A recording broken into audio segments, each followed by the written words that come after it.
So you co-founded 47 Days of Devanagari, and in general, your background is a lot about like, okay, how do you use language as an expression of thought, whether that's like with typography, typefacing, lettering art, and then eventually now with more color and everything at Adobe. How did all of this began? If we just look at the entire repository of work which has been done in the Devanagari script space, it's very limited if you compare it to Latin. There are very limited fonts. There are very few handful of, I would say, Devanagari or say Hindi font designers or languages. Like around 20 languages have come out of Devanagari script. So the sort of collection or say the resources we have out there is very limited, and that also made me feel that there's definitely a gap. So my journey at Adobe started like almost 6.5 years back, and it's been a few years that I got into the color space and started to lead a lot of efforts across Adobe for color consistency, building color tools for new generation apps. And I did create myself, along with my Adobe Color team, the two accessibility tools, which were more focused on color. I just was very close to this problem in this world where people have a hard time making color choices. And I just took this as my own, sort of responsibility that I need to do something about solving this problem. All this manual work of typesetting and sort of, composing your layouts, all this can be revolutionized through the AI tools because they can start to take care of it. It's all these basic principles which we have read in books. That is something which can be applied to any design, and that can take care of the sanity aspect. On top of that, definitely there will be an angle which a designer or a person who's trying to create a creative output will want to bring in. They might just want to give it their own style and flavor. They might just want to make it non-templatized because they feel it's just something very generic. So layering things on top would be easier because the basics are taken care of.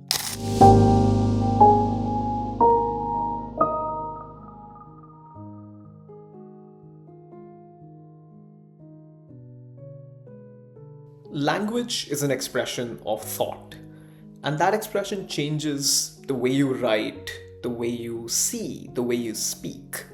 As you can see, these two images, they are saying the same thing, but they don't mean the same thing. Similarly, visual language is also dependent on symbols and colors that people use. Few are just uniformly accepted globally, and some change by culture and have their nuances. Today, we are meeting with Manisha Gupta. Manisha is a design manager at Adobe, and she has made it a life mission in certain ways to help everyone express better. Manisha was a student at IIT Bombay, where she co founded 47 Days of Devanagari, which basically became an Instagram challenge where you could express a letter in form of artwork, in form of a more meaningful thing, which is a part of the Devanagari script, like say K, which is a letter in the Devanagari script in Hindi. What can that be expressed as? And that really got a lot of traction on Instagram. She eventually partnered with 36 Days of Type and eventually with Adobe to bring it to larger platforms. Currently, Manisha is a design lead, as I said, and she is leading a bunch of products within Adobe and the suite of products that Adobe has as part of Creative Cloud. I'm very excited to learn how is Manisha applying this philosophy and the thinking that goes into all the tools that we use with Adobe, right? Like Adobe has created Photoshop, Lightroom, InDesign, you name it. They've like basically attained that level of making a product as a verb.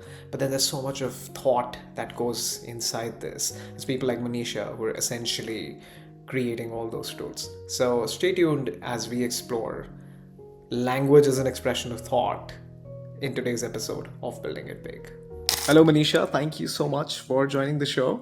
Hi, Shreyas. Glad to be here and glad to be connecting with you on the topics we'll be covering today. Amazing. So I did a little intro, Manisha, about like all this great stuff that you've been doing.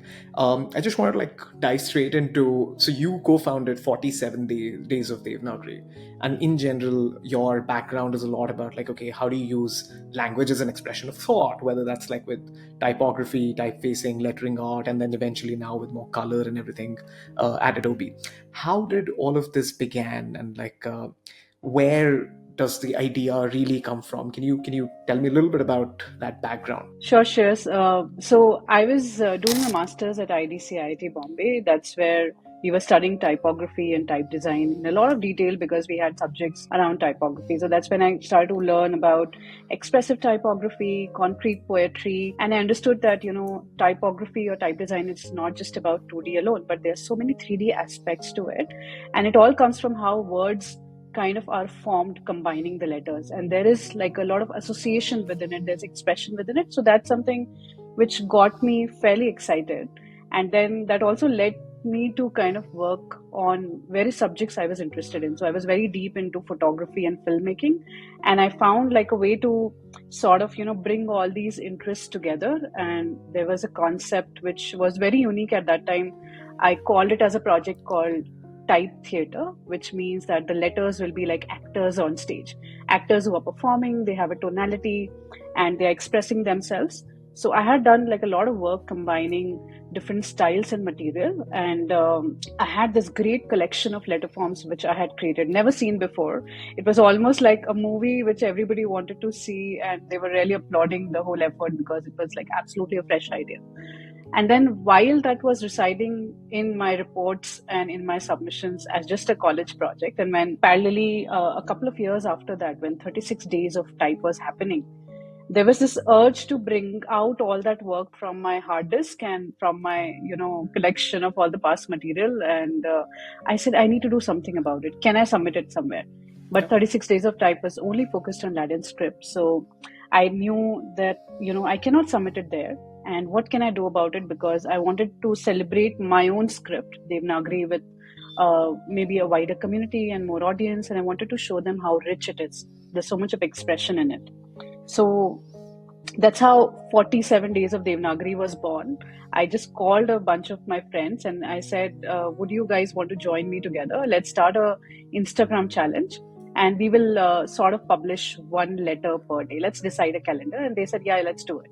And it's just like, probably imagine 10 people who said yes to this. And we had set up a calendar and Instagram page, and we just started. And surprisingly, in the first day itself, we had 100 submissions. And we were just surprised. We were like, who got to know about this project? This is more like a personal small group project. And I just started to see that, suddenly there was traction.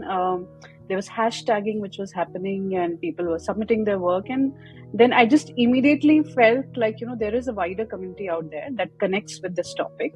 And they have, their own ideas how they would want to express the letters and the script.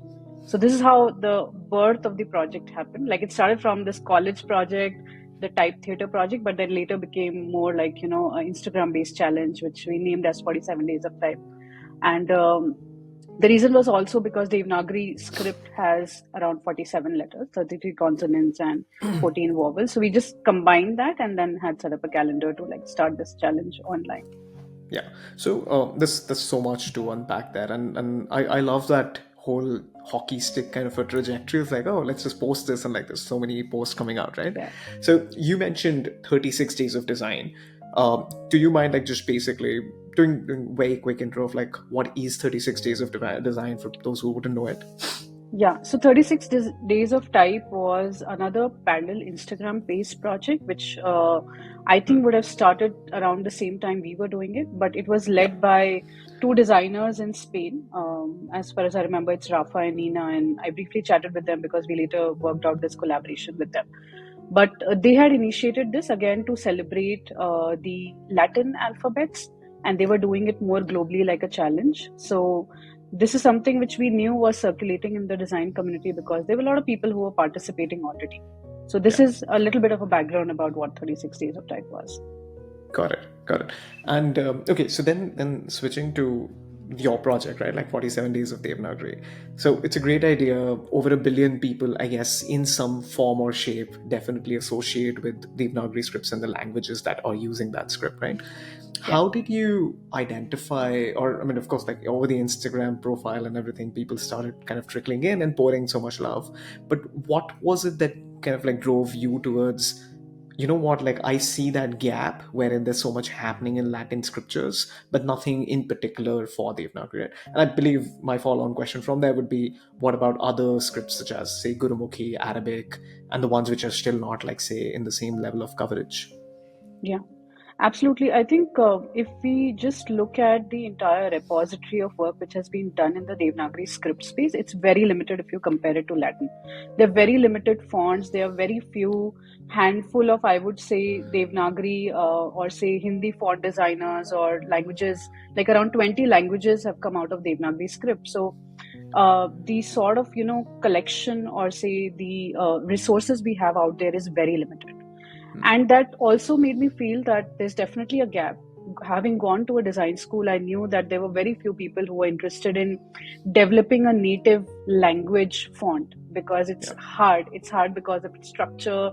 Devanagari script in general has so many glyphs, it has conjuncts, it has matras, and it has a little sort of complex anatomy and structure. So there was a lot of hesitation that people would not naturally pick it up, in spite of the fact that um, we all have grown up in India speaking a native language. Like I am a Hindi speaker and I still speak, I still read Hindi books, I love Hindi literature, but I know like there's a very small group of people who would appreciate all that.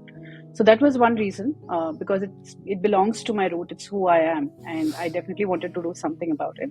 The second aspect was also that there was very less creativity or say expressions out there that brought out the true flavor of the script. Like if you see, I remember some of the explorations which my participant did. So I was stoked to see some people writing ka se kamal and ka se kabutar and ka se another word, but then it was all illustrated in a way that it was all sort of entangled in each other, and I could just see it happening as like a visual. It didn't require any other explanation. I see the ka written, but I understand what is ka se kabutar. Nobody has to come and translate it for me in English, or someone who does not understand Hindi or Devanagari, they won't require a translation because they just see the visual and they understand. So the Yeah. depth was huge. Our Devanagari script is absolutely, it has a very solid, unique structure. What makes it unique from the other languages is it has this Shirorekha or horizontal line on the top that makes it, more unique from the other scripts we have. Like Latin is absolutely different. And apart from that, it also has a lot of complexity and richness because to each letter, you can use that consistent structure and add a matra or add a conjunct, and it starts to become something else. And the way you speak, you can exactly write it in the same way, which is not something which happens in Latin. Like we have Yeah. so many different pronunciations for b, and like d and everything. So it's used in a different way, and you cannot really anticipate the spelling of it. But with Devanagari, it's exactly what you're saying. You can write it down with the Yeah. max precision you might require to express or speak that word. So that's what Devanagari is. Now let me talk a little bit about other languages, like Yeah. you talked about Gurumukhi. Now Gurumukhi is something which again has a Shirorekha on the top, but it's slightly simpler from Devanagari, I would say, because of its structure. It's slightly more geometric, but it does not have stacked conjuncts as Devanagari has, which makes it slightly easier to typeset.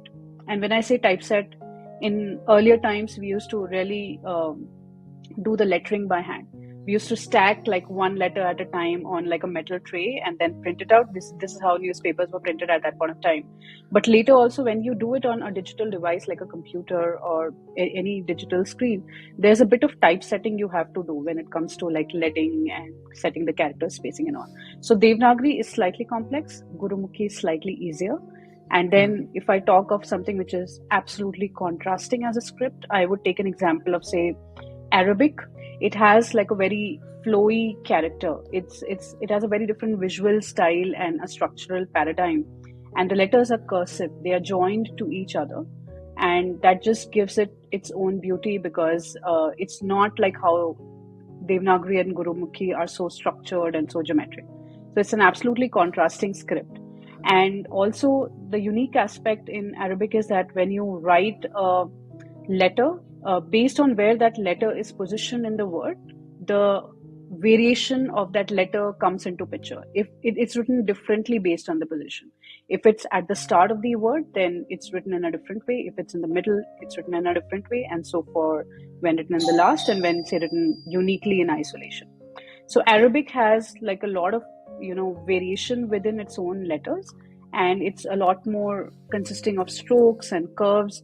So definitely, like, there's a huge contrast between all these scripts. But as we know, like, every script is rooted to its own culture, from where it was born, from where it originated, and hence it has certain characters which we as type designers or say typographers learn to appreciate over time, and hence the Yeah.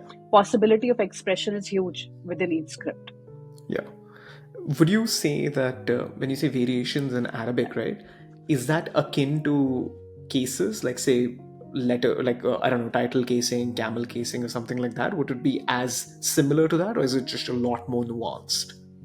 I think I'll say it's completely different. I mean, I've briefly only observed. I don't know Arabic as a language. I've mostly Sure. seen others writing in Arabic, those who practice calligraphy, Yeah. but it does not really have those capital and small letters how Latin has.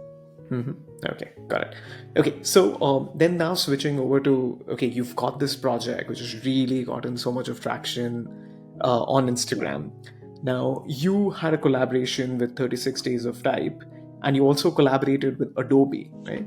How did that happen? What's the story behind that bit?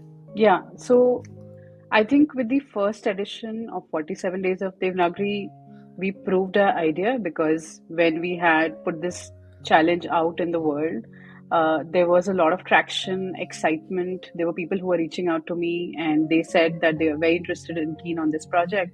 But like for me to be just a small team of two or three friends who had started this project, it was very difficult for me to scale it up. And I definitely knew there's a scope to make it like a much bigger initiative and bring more of type lovers together and people who are really passionate about Devanagari script. So because of being at Adobe as like a designer at that point of time, I started to share this idea internally, like just probably sort of, bring in some traction and see how people are responding to it. And in general, everybody was keen on doing something like this together. So hence I got like the Adobe sort of, backup from my own team members and my seniors, and they were really keen on supporting the project in any way possible.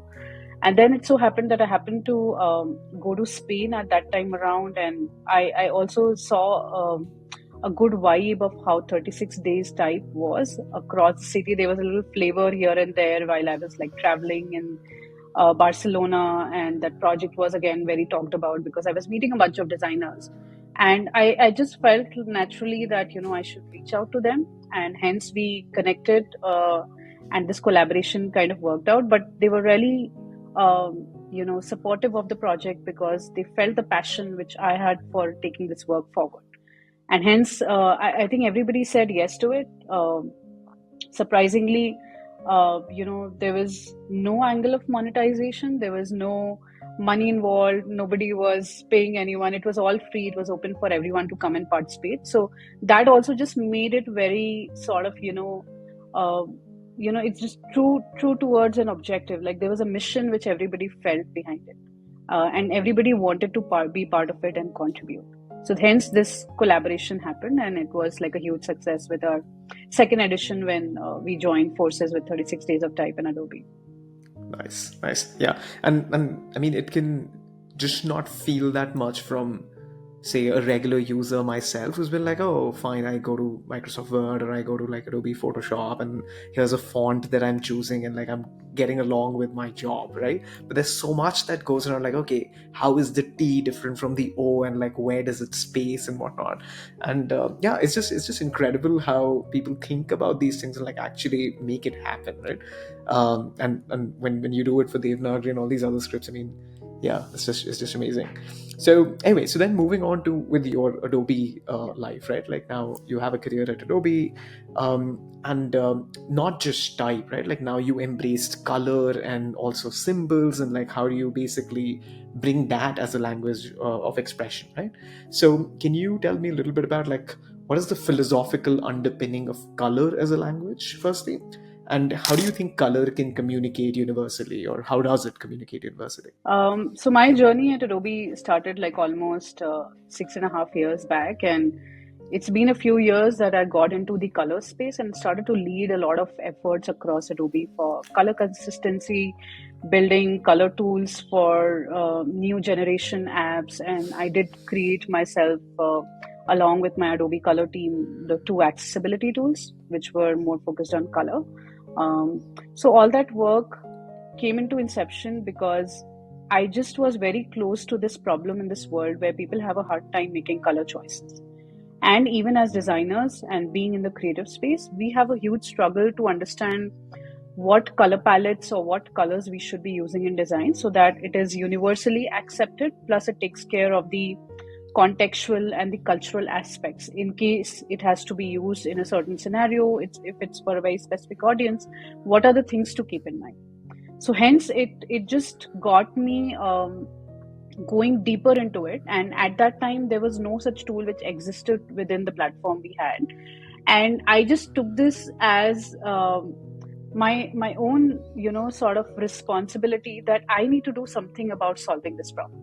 Like, this just can't be there forever, and what can I do? Can I within the ecosystem of color, can I come up with these two tools, and what would that experience look like? So that just got me deeper into understanding accessibility, and my first tool was colorblind safe theme. So it helps you analyze a theme, find if there are conflicts between colors, solve them, and then probably come up with something which is solid and can be seen as colors. The colors would be very easily differentiable by all kind of colorblindness people in this world, and that also will allow you to see simulation of colors while you are designing or making the color choices. So that was like the first step towards successfully building and releasing the first color tool. The second was the color contrast checker, which allows you to check the contrast between two colors. And let me talk about this point as well, that it was a phase where people were not really aware about color accessibility so much.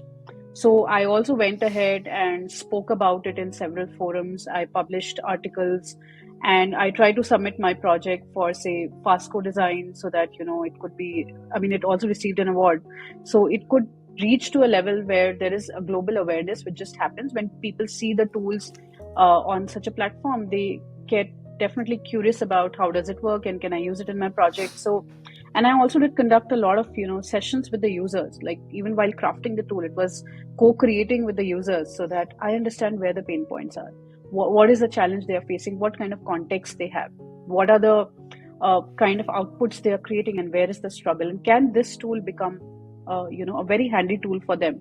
Can it be a very intuitive, user-friendly experience which they can quickly open and use for making the right color choices for themselves? So hence, this is how my journey was into the color space. But definitely accessibility became my focus area for a good amount of time while I was crafting all these tools. Yeah. So I want to touch on like two things there, right? Number one is the definition of accessibility, because I personally feel that the industry sort of gets it wrong. Like, they kind of like only look at it with a very myopic or minor lens, as what they don't understand is like probably everybody could and has some sort of like, say, I don't know, inability to, say, perceive something, right?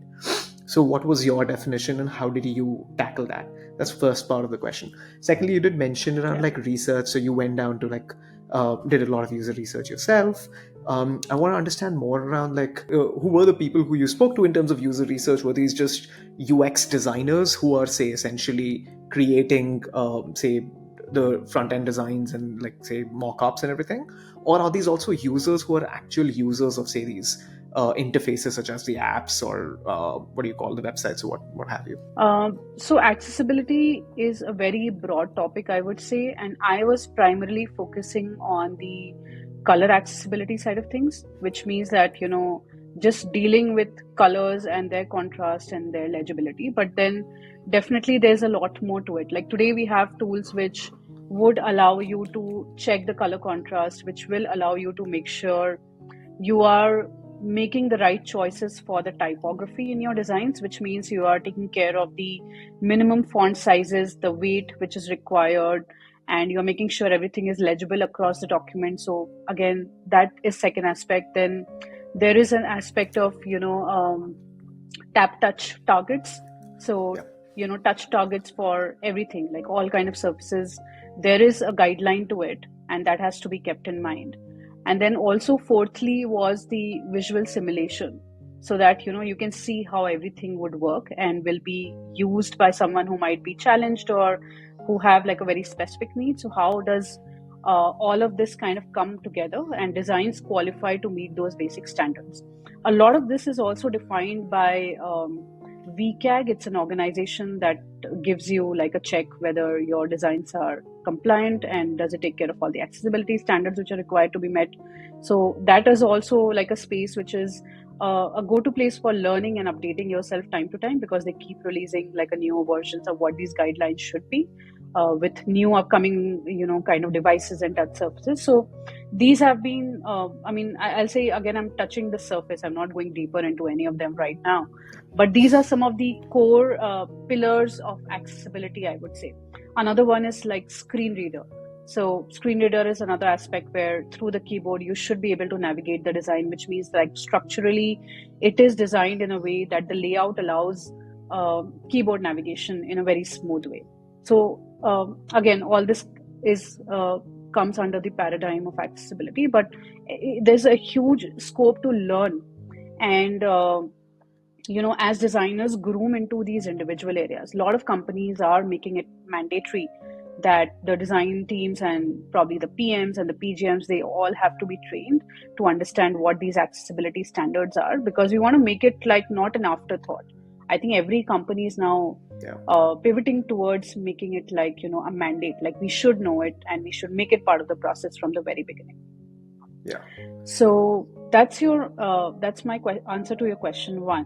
Now, when you asked about whom did I interact with, there's definitely a lot of user feedback which we keep getting from several forums. There are volunteers who sign up to engage with us, and these were sort of mostly designers or creative professionals from different streams and industry, and they were really willing to share their thoughts and ideas.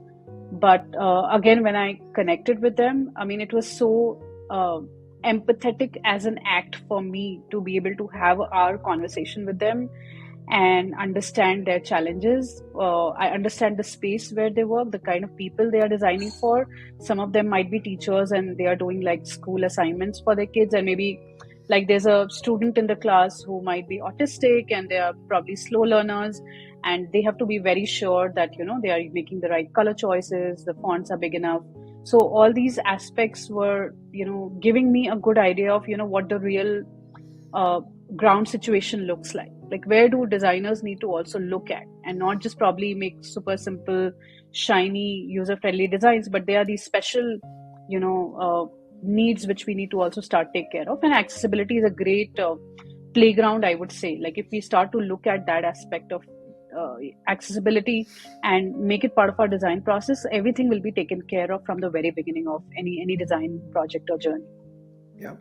I also feel that there are two layers to this, right? Like there's the system layer, which is like, say, at the operating system level, or like at the basics of like, okay, here are the APIs or fundamental tools that you need or use to say create anything like say Figma for design and whatnot, right?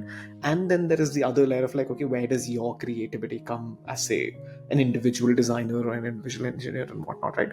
And I think large technology companies like Google, Microsoft, Adobe all somewhat have the like they have the responsibility to ensure that these tools are compliant and these tools are kind of providing you at max as you can, and then individual designers are kind of like taking from there and like going over, right? And someone in like your position, you've been doing a great job at like say kind of like leveling that play field of like, okay, hey, here's everything that you need that I can give you with like the contrast recommendation system and the color accessibility tool. And now it's like not really much in terms of like, okay, where you should be going wrong because you don't know, or you need to read these like 150 words of like VCAG or whatever, right? So how do you think more from a system level in general is what I would love to know. So I would say, Shreyas, like all probably companies are marching towards having a very solid design system in place. I mean, Google is definitely one such place. I keep seeing how material design has evolved over these years, and it's very inspiring to see from where it started and where it is today. So, similarly, I would say design systems uh, do take care of recommending these sort of, color specification, color tokens, or atoms, which are already qualifying the VCAG guidelines in whatever paradigm they might have. Like I will say, a system would definitely, a very advanced system within an org would automatically set up 12 pixel or 12 point as the minimum font size for any design. And below that, it won't even allow you to pick anything. You can't make it 10, you can't make it 9, which means that we are automatically setting up these standards so that when users are accessing these components and libraries, they are automatically picking something which is like meant to be in that way, and that automatically takes care of the basic standards which have been defined.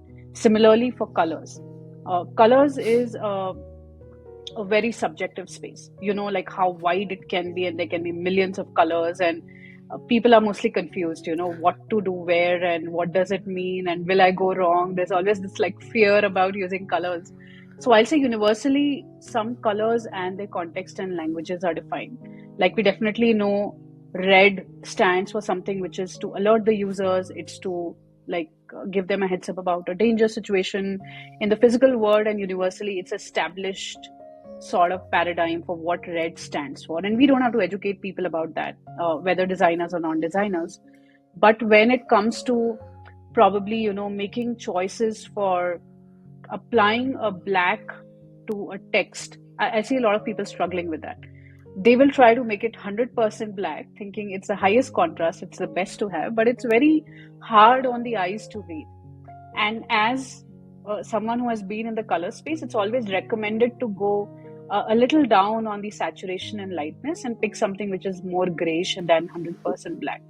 So that's where design systems have started to recommend, range of colors. If you're working with grays, this is what the range would look like, and that's all generated logically through equations where we try to apply saturation and lightness levels in a way so that we have shades of colors carved out for our design teams to pick up and apply.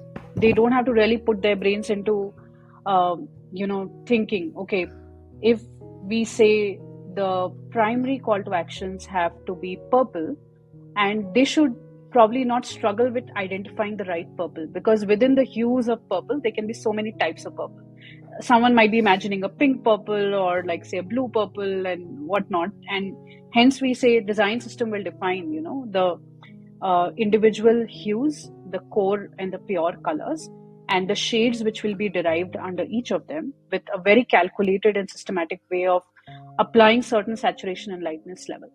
So hence these libraries are created, which are slowly used by anyone and everyone. I would say it's not just designers, but engineers and PMs. They go to those libraries and they access them, and then there's obviously like consistency across in anything which is being created. Like they'll end up using the same set of colors, which is already taking care of those guidelines, accessibility guidelines, and they are also staying within the paradigm of the design system which is residing within an organization.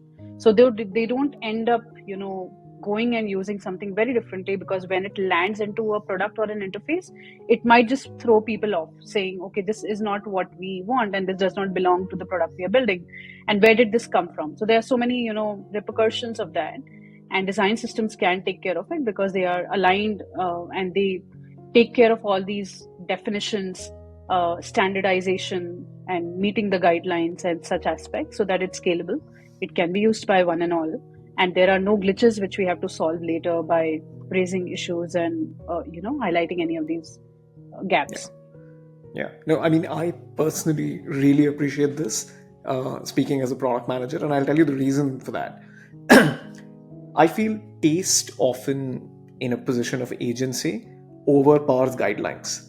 What I mean by that is, like, say, I'm somebody who prefers, I don't know, like muted colors, but then my designer is somebody who's like really into like pop or like more vibrant colors, and I just like automatically lean towards like, oh, can we do this, right? And the whole conversation about like, but what is the guideline just goes out of the window if the system doesn't prepare you well or equip you well in terms of like, hey, this is what is allowed and this is not what is allowed, as you're serving the right user, right? So personally, I'm very happy when I see these systemic changes, which kind of tell you like, okay, font size has to be 12 points, right? Or the black cannot be 100%, it has to be 90% or whatever, right? So yeah, so I mean, I've been a beneficiary of those changes, is what I'll say. I think it's universe. It has happened over time.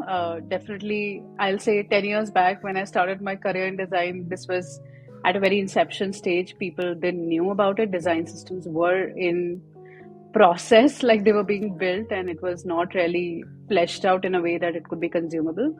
But I think everybody has evolved together, and we are now in a space where a lot of things are taken care of, and Yeah, which I also feel has happened because of this whole AI era, which has kicked in.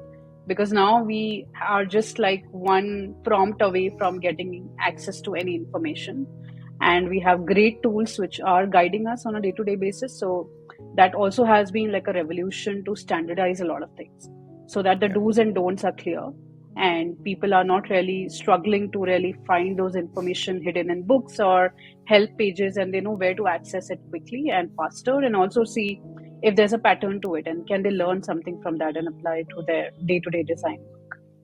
Yeah. So you've been at Adobe for like close to 6.5 years now. And a lot of things that you build are like great tools. But how does this all pan into, say, the Adobe vision and like the Adobe set of a suite of tools, right? Like there's Photoshop, Lightroom, there's like so many InDesign, so many of these, right?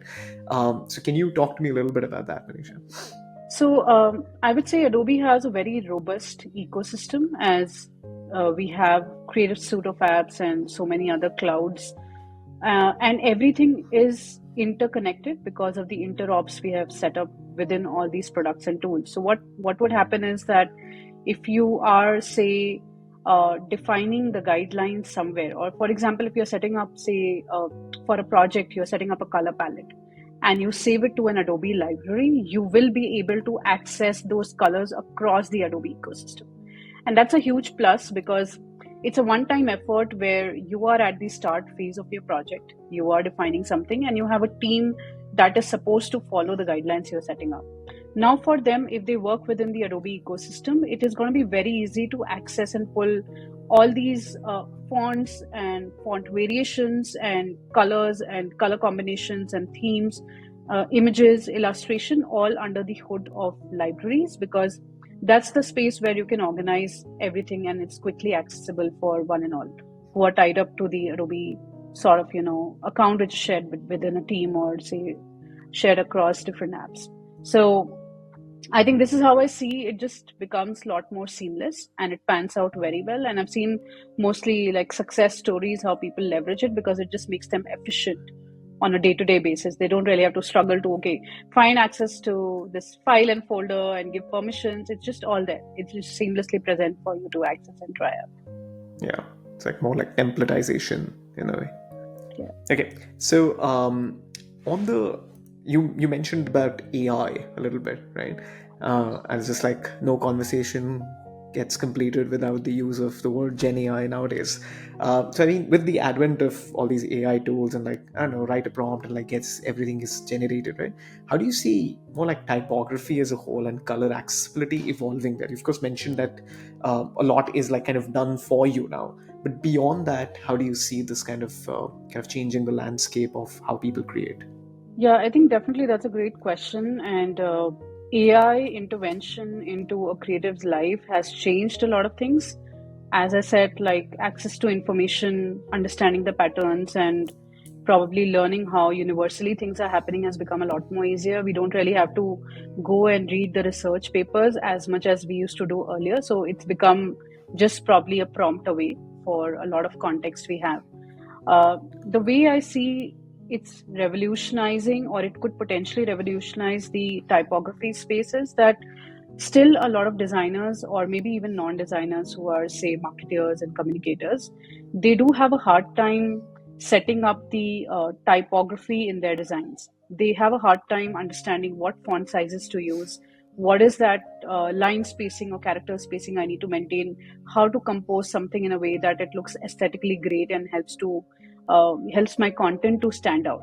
That's where I see a lot of this can automatically happen through the AI tools, where you probably drop everything, your ingredients on a canvas. And I mean, this is just something which I imagine should happen for all designers or anybody who wants to create something which is like a stunning creative output. I drop my ingredients and I define my intent. And I define maybe what my objective with that design is, and maybe give a few references, but then AI can generate that design for me. And I don't have to worry about, what should be a font size for a heading versus a subheading for a copy, because not everybody is deep into practicing it on a day-to-day basis. Like, we've come a long way. As a designer, I've learned all this in a 15 years of time, starting from college till now. But I think things are becoming a lot more fast-paced, and hence I feel all this manual work of typesetting and sort of composing your layouts, all this can be revolutionized through the AI tools, because they can start to take care of it. It's all these basic principles which we have read in books, that is something which can be applied to any design, and that can take care of the sanity aspect. On top of that, definitely there will be an angle which a designer or a person who's trying to create a creative output will want to bring in. They might just want to give it their own style and flavor. They might just want to make it non-templatized because they feel it's just something very generic. So layering things on top would be easier because the basics are taken care of. So that's talking about the typography aspect. Now, if I think about the color context, or how colors as a space could be revolutionized, as of today, again, it's a very manual process or a way to check colors for contrast, colors for accessibility, color palettes which are colorblind safe. I think all this again should become, it should be automated in a way. Like, I'm creating a design and I add a text to my template, and I choose a color. And maybe not every company is having a solid design system present. Like, sometimes I'm casually making something to just send a happy new year greeting to my friends, and I might just forget the fact that I need to make sure that it's easily read by my grandparents and my parents, and the font size has to be bigger, and I'm not putting my designer hat at all times, which means that can a AI tool look at my design, or while I'm doing, just prompt me that your font size is too small, it might not be readable for a lot of people, so can you just like amp it up a little bit, make it 14 point or 16 point for everyone to read it comfortably. Or it can have recommendations like, a happy new year card should ideally have 16 point as a font size for something as big as happy new year, which is like the highlight of the card.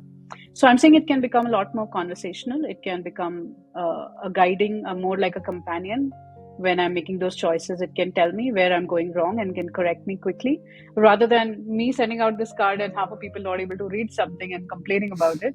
I think this should not be like a afterthought. Like, the tools can take care of it from the very beginning of the process. Yeah, I love it. I mean, I personally also feel one thing to everything else that you said. Um, the whole idea of being a bit contrarian and like exploring permutations which are not explored as much can also happen a lot. Like, say, colors, like millions of them, right? Like, there's just so many of them. But not everybody goes and, like, say, explores colors which are, like, say, following the guidelines, but are just not conventional.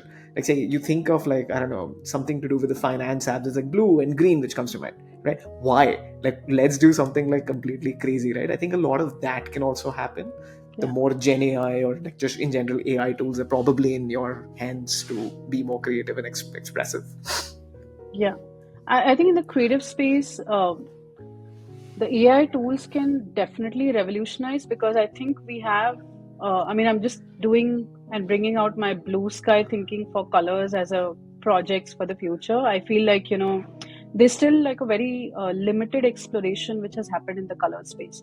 Like, we've not really gone far from where we are today, and we've been only revolving within those kind of Yeah. colors and color combination. As you said, like, great example, finance apps, banking apps, corporate presentation, everybody will end up using blue, green, and black and gray. And why? Like, I really feel like, why are we sticking to those colors since forever? And it's been maybe like 20 years of seeing the same kind of color palettes applied to presentations. So, which means, like, I strongly support the fact that these models should be sort of going through a rehaul on its own based on how the trends are changing across the globe. There's so much happening in the art space. There's so much happening in all the creative spaces, the tooling, and can we draw learnings from there? Even the kind of outputs which this whole new generation is creating, they use n number of pop colors, and this is where we are shifting, and we only get a flavor of it when we go to social media apps and see some youngsters posting something absolutely vibrant and color popish. And that makes me think that, okay, there is a huge gap. This generation has gone 10 years ahead. They're already in the TikTok world, and they're already in the Instagram world and posting and creating so much of exciting stuff. And we are still being very conservative because we are just confined and trying to work with those color palettes which we've had since past 15 years or 10 years. So I feel AI can start to generate a lot of this very interesting, colorful stuff. Like, presentations do not have to be monotonous and boring. If you want your audience's attention sitting in a room and no one is looking at the stats you're presenting, the color can significantly change the game the moment you use a very different, vibrant color palette and a style to put up a slide together. So hence, it is not just color and typography. I think everything can be revolutionized, and it can enter its next phase and era the moment we apply the learnings from our surroundings and outside, like how the times are changing. There's like a scope to really amplify everything to a next level. Yeah, I think, and just to kind of like add and bring back where we started this conversation from, right? The whole notion of like, okay, here's an AI model which is trained on like existing data set and like it's producing more outputs and whatnot. I think now is probably also the time of like fitting in more data, or like just adding more data which is non-Roman, so to speak, right?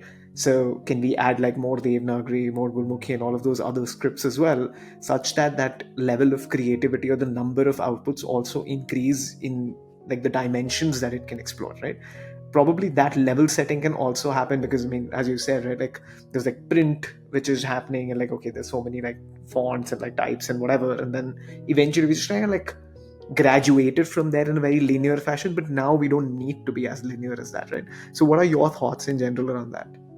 I think definitely we need to move away from this linear approach, and I've started to see this pattern, and I was calling it something as intersectional design, which means that we start to combine things together based on who has what context. And I'll give you an example. For example, if I have to design an app for senior citizens and they have, say, a hearing impairment and they speak a certain regional language, what would that design look like? Which means, like, initially or earlier times, we were only doing linear design, which is, okay, this is what the design function is and this is what it will do, and the problem is solved. Like, it just goes in a linear way, it does the task it is assigned to do, and then we just see some wins, some drop off, and people are just okay with that, or they try to work on improving the interface a little bit here and there. But I'm saying, if we start to think about how context is changing, we are in the AI world, and we are trying to leverage AI to take care of a lot of these basics, but then we also want to become a lot more empathetic and closer to our users. I would say the intersection is something which we cannot avoid anymore. For example, as simple as the Swachakra keyboard that allows you to kind of use any of the languages within the same keyboard framework, and hence it means that I can customize it for my parents who might type it in Devanagari or say a Hindi language, and maybe my grandparents who might want to type in Marathi, and which means that the same framework has to support different combinations. And for a senior citizen, the requirement might be that the font sizes need to be bigger. And for someone who has a hearing impairment, also means they need the voice over, or say the voice support, to be able to understand what the instructions are. So hence, this is not possible in a linear way. and this intersection of designs and design streams and different areas of work have to start to come together. And I see that already happening. It's just that it has not scaled up to a level that I can say it's part of the system design already. It Yeah. is just in thoughts. I'm just hearing and reading about it, but it's definitely like a huge evolving area. Yeah. Yes, I completely agree with you. Okay, so I have one last question for you, Manisha.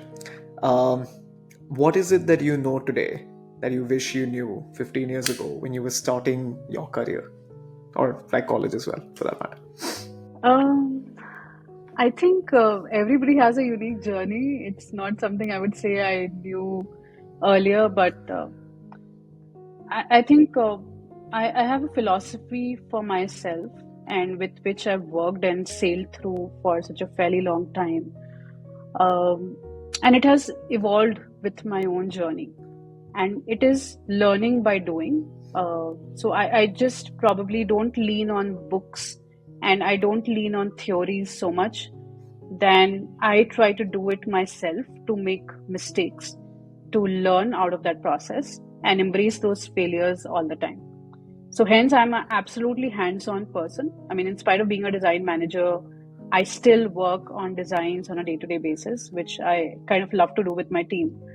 And I have no fear of failure ever. Like I've never had this feeling that, okay, what if I fail? Because I just love that failure so much that I know it's part of the process, and I just have evolved through, failing and learning out of it and making it better and working with people, like really co-creating with my users. So hence, this is my underlying philosophy. I don't really, I don't go to books and try to quote a theorem or say try to quote a law and saying this is how it is done, because times are changing. Like someone who has quoted that law might have done it 50 years back and the times have changed. So that does not stand 100% true in our today's context. And I think this is what I keep doing. I mean, this is my underlying way of working on all kinds of projects and initiatives. But definitely, I feel like, what could have really helped me from then towards now is that, if I had a chance to, go deeper into some of the ancient, uh, you know, I would say the way India is so rich in terms of its architecture, in terms of its scriptures, traditions, and how everything had like a logic behind it. I don't have access to all that information. I feel like that's again a great foundation. If I had access to all those things, I would have been even a more evolved and a more deeper and better designer. So that's something which I miss, that I wish I had all that, knowledge. And I know some of our professors have had that. They used to quote those examples from how temple architecture was done, how there was a reason why, the spaces were designed in a certain way. So all that, sort of historic learning is something which I feel I kind of miss upon because of the time I was studying design. But that's something which I feel like I really crave for. I travel a lot.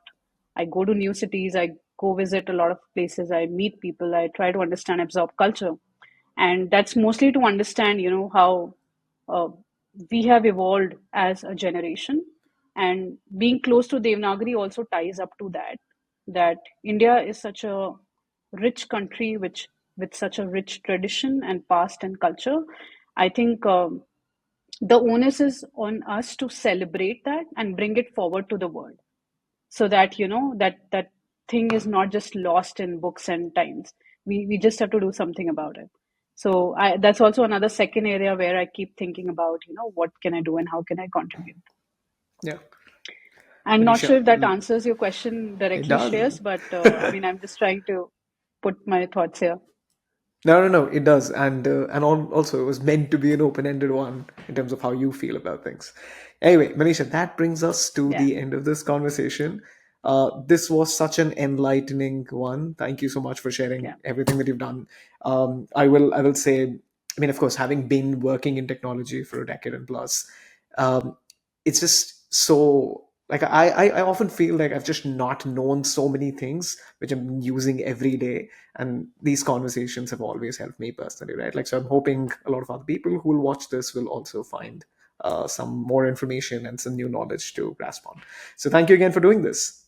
Sure, sure. I think thank you so much, and I love to connect with people who have similar interest who are interested in knowing more about these topics, and any audience who might be watching this, please feel free to reach out. And I definitely like believe in doing it together as a community or a group of people who have passion for something which is common amongst them and who want to really change the world with their big small ideas. So really look forward to, a wider reach and connecting with more people and see if we can kind of, meet in another world for a different collaboration. Amazing. Okay. Thank you so much, Manisha. This was great. You take care. Okay.